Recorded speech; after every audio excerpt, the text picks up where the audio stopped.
শিক্ষকৰ সমস্যা আছে তাক লৈ কি ক'ব? UBPO এটা সফল সংগঠন। UBPOয়ে সফলতাৰে BTCৰ বাহিৰৰ বড়ো ৰাইজক সংগঠিত কৰি নেতৃত্ব দি ভাৰত চৰকাৰ অসম চৰকাৰৰ লগত কথা পাতি Bodo Kachari welfare autonomous council প্ৰতিষ্ঠা কৰিবলৈ সক্ষম হৈছে। আজি তেওঁলোকৰ এই 12 সংখ্যক অধিৱেশনত মই তেওঁলোকক অভিনন্দন জনাইছোঁ, যাতে ভৱিষ্যতেও তেওঁলোকে সংগঠিত ৰূপত BTCৰ বাহিৰৰ বড়ো ৰাইজক নেতৃত্ব দি থাকে।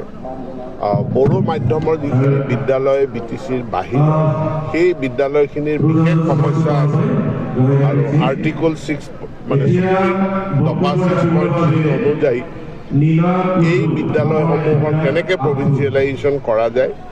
বহু বিদ্যালয় আছে যিসমূহৰ তথ্য পাতি নথকাৰ কাৰণে তেওঁলোকে আওতাৰ ভিতৰত নপৰে।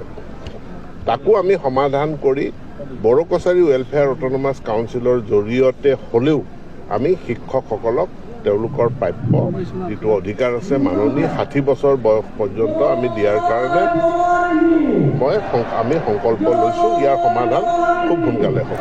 যিহেতু নন প্ৰভিন্সিয়েল সমস্যা বহুত আছে, য'ত নেকি 2010 চনৰ পূৰ্বৰ বিত্তীয়বৰ্ষ আছিল, কিন্তু তেনেধৰণৰ যদি হয় বহুত থাকি যাব। তাৰ উপৰি কি সমস্যাবিলাক সকলোৰে বেলেগ বেলেগ। সেইকাৰণে এই ফেব্ৰুৱাৰী মাহৰ ভিতৰতে আমি এটা পৰ্টেল খুলি দিম। পৰ্টেলত সকলোৱে আবেদন কৰিব পাৰিব, তেওঁলোকৰ তথ্যখিনি পাম। তথ্যখিনি পোৱাৰ পাছত যিটো ডেটাবেছ হ'ব তাৰ ভিত্তিত আমি সমস্যাটো সমাধান কৰাৰ যিটো ফ্ৰেমৱৰ্ক সেইটো আমি প্ৰস্তুত কৰিম।